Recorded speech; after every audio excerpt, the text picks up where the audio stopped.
তো পরবর্তীতে আমি যখন পরের দিন আমি কালকে আসি, আসার পরে আমাকে উনি বলতেছে যে 5 লাখ টাকা দেন। বললাম যে 5 লাখ টাকা কেন দিই? তো যে এটা এজাহার মুক্ত করার জন্য আমি তাহলে এটা নাম্বারটা দিয়ে দিব, আমরা আসামিকে গ্রেফতার। হ্যাঁ, রামপুরা থানার ওসি। জি জি। ওনার নাম কি? আতর রহমান আকন।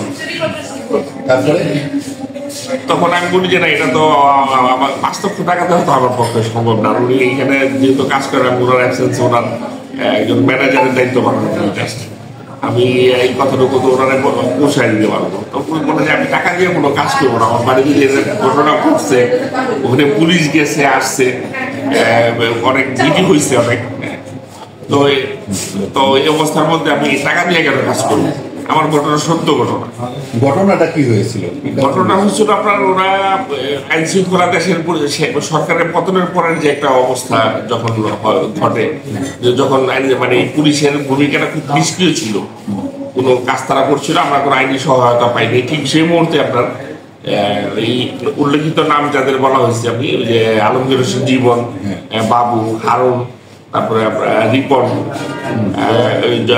সন্ত্রাসী জয়নাল সহ 70-80 জন লোক আপনার আমাদের উত্তর দিকে সীমানা প্রাচীর ভেঙে বাড়ির ভিতরে প্রবেশ করেন, এবং প্রবেশ করার পরে প্রায় 17টি কাঁচা পাকা ঘর, এগুলো ভাঙচুর করে, এবং 3টা গোডাউন ছিল আমাদের এখানে।